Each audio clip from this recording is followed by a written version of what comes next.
What's up, humans? It's Steven, and today we're watching Tales of the Empire. So I am so excited about this series. If you didn't watch my Tales of the Jedi reaction, you can check that out. I'll link it to this video.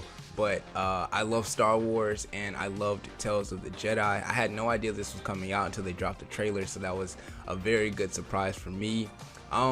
My expectations for it going in, I'm so glad that we're getting to see a little bit more Barriss Offee, because she was one of the big questions out of Clone Wars, like what happened to Barriss. So I'm really curious to see what happens with her, and I really thought that her story was rather intriguing. Someone who became disillusioned with the Jedi, much like a lot of the Jedi that we've seen over the years. And then it seems like the other person who's going to be important in this series is Morgan Elsbeth, which I don't know, I'm not like super excited to hear about. Like I thought her character was fine, but I didn't think she was like anything too special.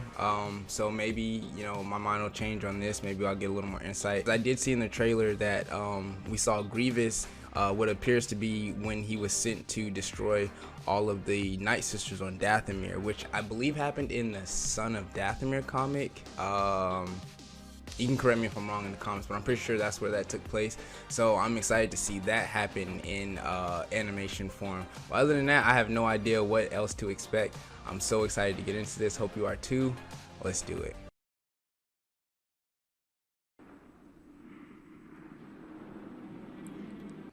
Man, it's just always so crazy to see how far the animation has come since the first season of Clone Wars.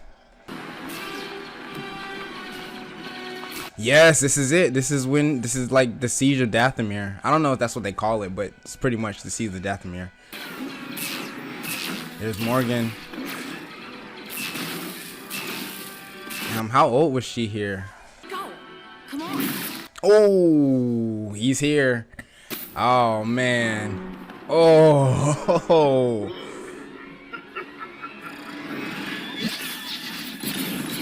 Oh, and the assassin droids too.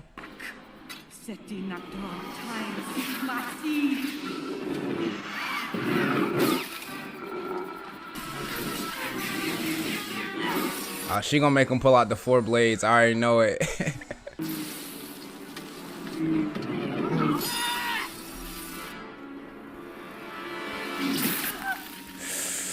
There it is. There it is. Mother. Oh.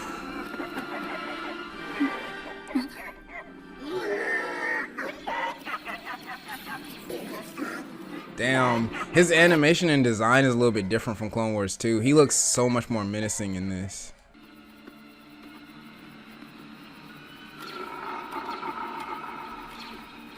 It's like her own version of Order 66 when you think about it, which is kind of crazy.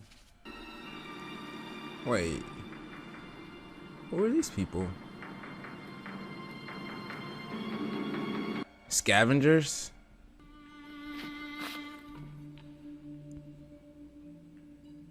Be calm. You are under the protection of the Mountain Clan now. Oh, nice. We're getting to see more people from Dathomir. With the power of the Night Sisters broken, their spells have faded. You're fortunate to be alive. Wow. You are welcome to stay with the Mountain Clan until you decide your new path. Don't they have like crazy beasts out here in the mountains of Dathomir though? That's heartbreaking.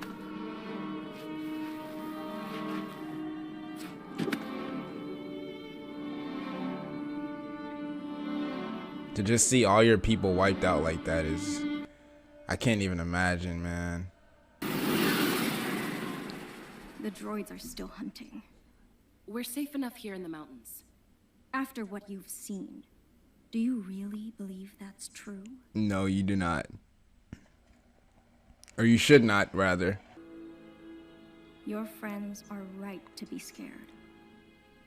Your way of life will no longer be enough to protect your people. Oh, she's trying to encourage them to become stronger. Could help you. You need only ask. I watched my mother die. Are you prepared for the same? Knowing there was more you could have done to prevent it? Damn. Do you think the droids will leave us alone? as long as we leave them alone. Oh my god. You cannot be that foolish. How would we defend ourselves if... I hear Morgan Elspeth's words on your lips. She's not wrong though. What's going on? They've asked for my help. As a precaution, Morgan has some weapons. We won't bring them to the village. We should trust our way. There's no harm in looking. Are you coming or not? And even at a young age, Morgan was very cunning and able to sway people to her side.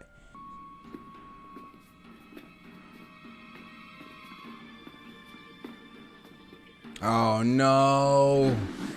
The biggest ops ever in Star Wars, the recon droids.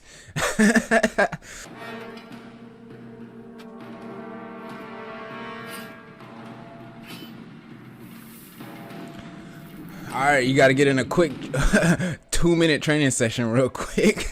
Teach them how to use them, because they have no idea how to use weapons. Oh, this is not gonna be a fair fight. Oh my god, I'm so worried about that. Oh, there's one already.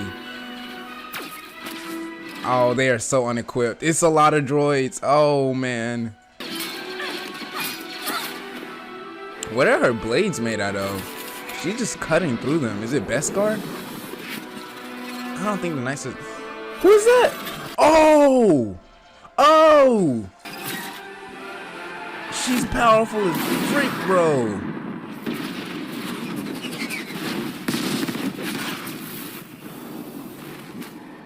Yo, what was that? What kind of magic was that? You must not assume, just because someone does not want to fight, that they are not capable. I mean, you're capable, but your people aren't. Where is my daughter? I don't know, lady. Our way is true. No, I'm sorry. I'm not buying that. They came and attacked you, and you were not able to defend yourself. That does not make your way true. You didn't go looking for a fight. It's like, had you taught your daughter some of that magic, this wouldn't have happened. It appears your path is set, Morgan Elspeth. I pity you, for I can see what is to come.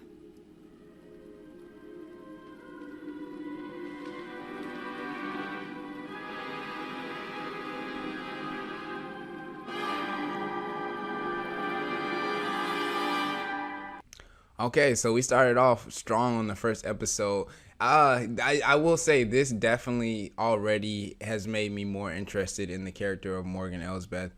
And the reason for that being is I never really kind of noticed it before, but they really are drawing a lot of more parallels to her and Ahsoka, because they've kind of lined these two up to be sort of foes of each other, and in this they kind of given us the mirror image. Like Morgan basically went through her own version of Order 66. There's just a lot of mirror images in this, because if you think back to Clone Wars, I can't remember what season it was, probably around season 3, maybe 2, when they crash landed on that one planet and they met the Learmen, the people that look kind of like lemurs, and they were staunchly neutral. And they were like, we're not gonna fight. We don't even care if the separatists show up on our door with guns pointed at us. We're not gonna fight. And they were so set in their ways, but we saw it from the quote unquote good guys perspective, and them trying to teach them, you know, at least be able to defend yourself, you know, if the time comes. We're not saying you need to get up and fight and go looking for a fight, but be able to defend yourself. And I thought we actually saw the same thing here. While Morgan was looking for a fight, and I low-key feel like she was trying to manipulate them into following her into battle against the droids. Basically, you just have to understand and respect people's culture and where they come from, because those people, they didn't want to fight. Even though, like old girl said, you know, just because I don't want to fight doesn't mean I'm not capable of fighting. I do feel like she probably should have taught her daughter and the people at least a little bit of the magic, you know, let them decide for themselves if they want to defend themselves. But, you know, it is what it is. But yeah, strong start, and I'm ready to get into the next episode. Coruscant? Republic. Oh no, these are Empire cruisers. I'm tripping. They don't have any color on them. And that's the Star Destroyer.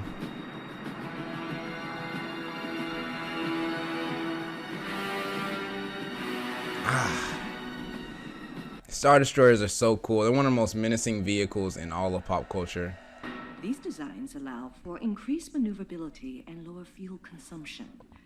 And most important, shields. To better protect your pilots and keep them on the field of battle for longer intervals. Oh shoot, that's Morgan. Operations is on Corvus, a planet ripe with raw goods and materials. Corvus? As are many of the planets in that star system. Thank you for your presentation, Magistrate. That's why it looked like that in The Mandalorian. We will not be moving forward on this deal with you. These fertile systems, however, now those are interesting.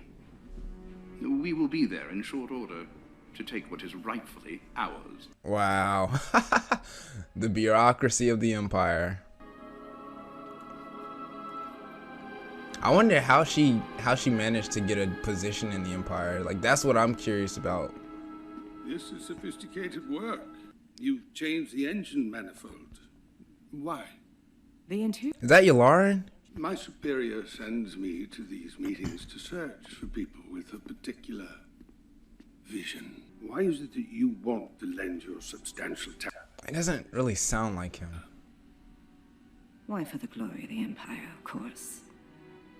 I see. It's gotta be Yularen with that response. Interesting. It seems like they're titling these basically the path to the dark side. You got the path of fear, the path of anger. The next one gonna be hatred.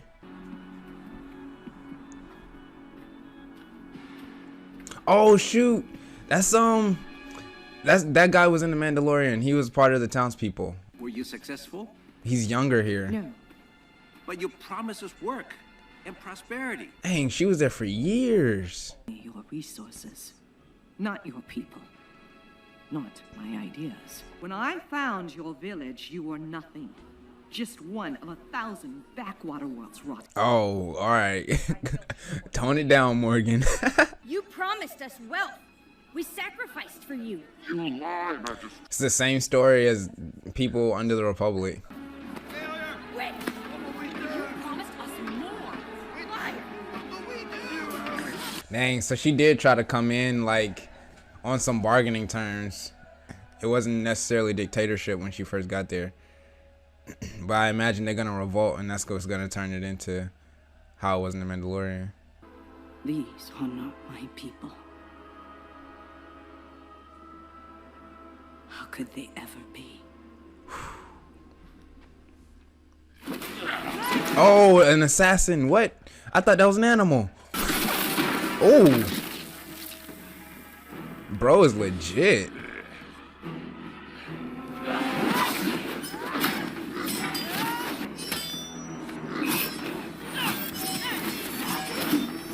Ooh, ooh, ooh.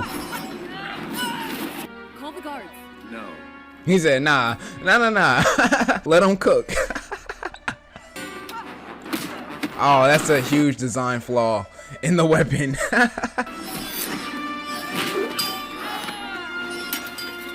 A huge design flaw. What is that even there for?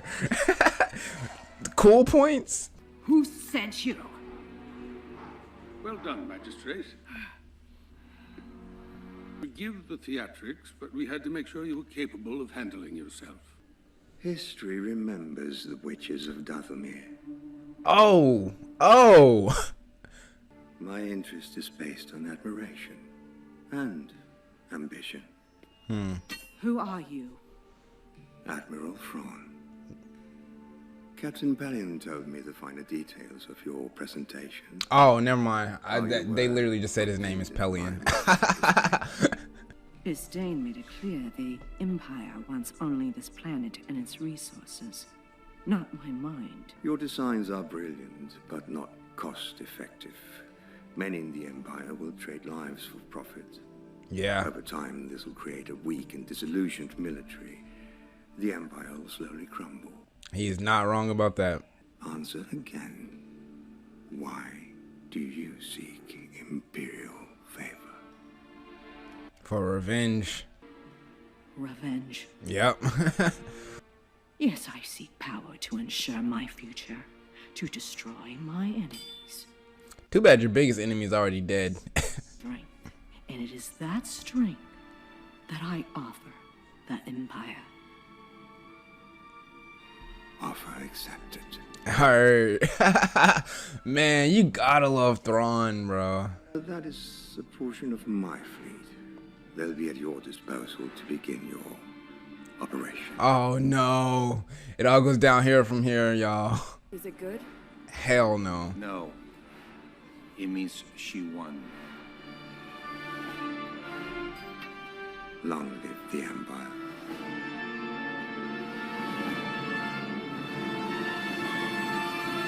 So I feel like this episode was just another indicator that Thrawn should have been the big bad that the sequels focused on from the get-go. He was always the natural successor to whatever happened in the OG trilogy. Like, hell, I mean, his book is called Heir to the Empire. Like, it was always kind of set up even before Disney bought Star Wars. When you go back to the old lore and stuff, it was always pretty much set up for Thrawn to be the next guy. And so it was kind of disappointing when they went in a different direction with the sequel trilogy. Of course, they're correcting that right now, and they're trying to throw Thrawn into that position, which I'm not 100% buying. Like, I don't know. We don't have to get into all that. But yeah, Thrawn is just such an amazing character with how cold and calculated he is, and just the steps he's willing to take to ensure his goal. So yeah, man, Thrawn is that dude, and I'm glad we got to see a lot more of him here.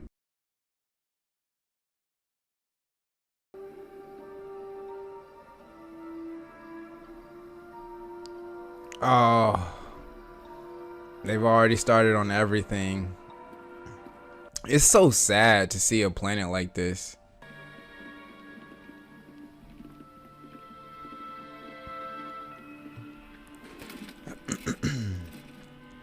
Open the gate in the name of the New Republic. It is kind of crazy that they were able to kind of stay operating even after the Empire fell. Like, the New Republic was just slacking on so many different levels, bro. They should have shut this place down immediately.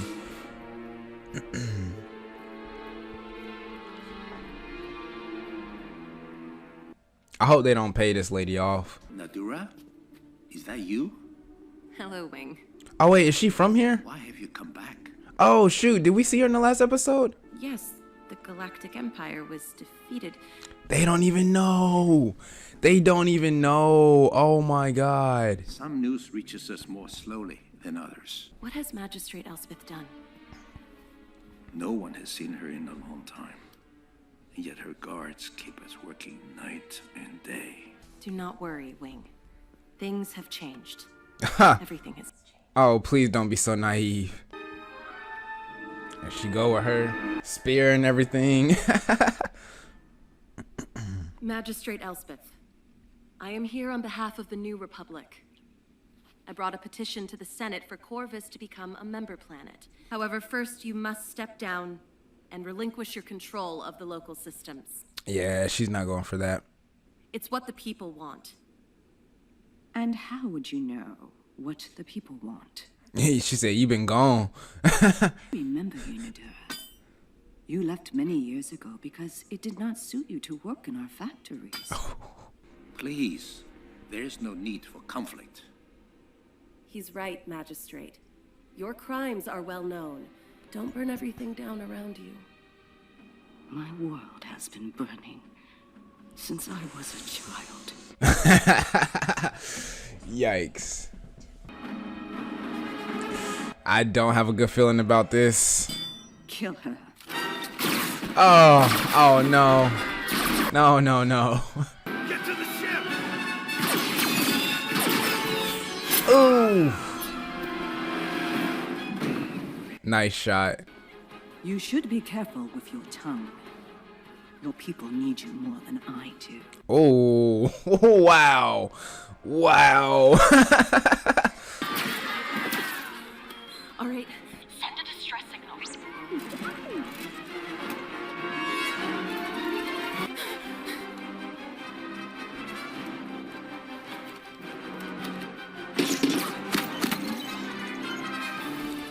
Oh man, not the droid, no.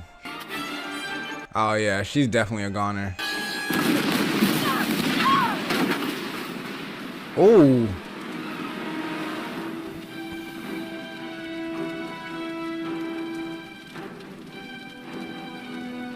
Oh no, she did die. Dang. And he's gonna burn down the forest. I hate this so much.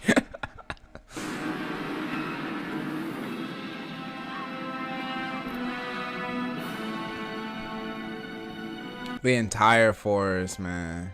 You know how hard it's gonna be to breathe around there for months.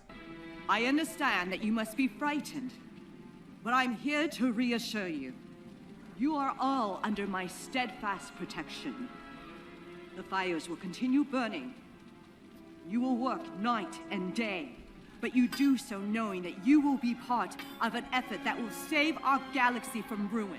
You have not galvanized these people to that cause, though. It doesn't matter if you believe in the cause. If they don't believe in it, they're not going to try and work for you diligently. Be brave. No matter how dark things get. I can't. You can.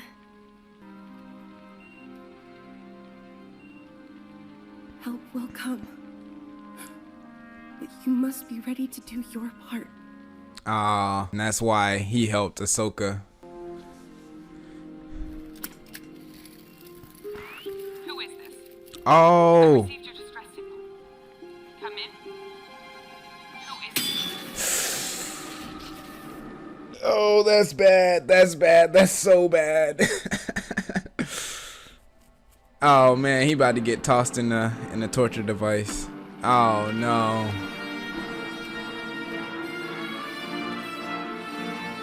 And we have another mirror image. When we first saw her, she was looking out at her planet being burned, and now she's doing the same thing.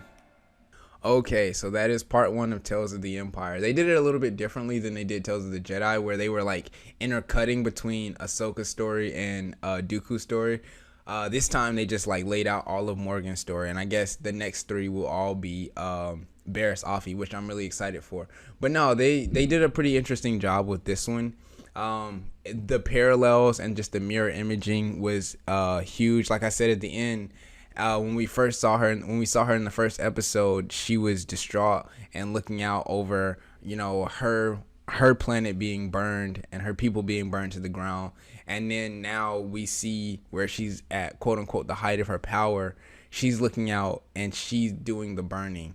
And that is the path to the dark side. And it's just so crazy at how manipulative Palpatine and just his whole empire is, because they literally will have you doing your dirty work if you're their enemy. Like, Palpatine is the one who sent out the hint for all the Night Sisters of Dathomir. Palpatine decreed that Grievous go and wipe them out, and she was so focused on getting revenge that, you know, she placed herself within the Empire to try and get status, to you know, bolster her own claim to power, but all under the guy that she's trying to get revenge on. Like, I don't know if she is aware that like Palpatine is her ultimate enemy, and she's just trying to like do this deep cover thing. But it doesn't even matter, because look at how many decades of work she put in for Palpatine. Like, it doesn't matter if she's playing some long game of where she can like ultimately, you know, Uno reverse on Palpatine and get revenge on him. You worked for him for years. Like, he got everything out of you that he wanted. Like, you helped the rise of the Empire. You helped the Empire become what it was, and to do the very things that they did to your people. Now they're using you to do that to other people, thus, you know, reinforcing the cycle of fear, anger, and hatred. There are people within that town who are scared of Morgan Elsbeth, and after her actions become too extreme, they're gonna get mad about it, and then they're gonna hate her, and they're gonna hate the Empire, or they're gonna hate whoever. And that is how the dark side can seduce people, because it's just a constant cycle. And Palpatine is always at the top, making sure he continues to perpetuate that cycle. And I thought that was really cool.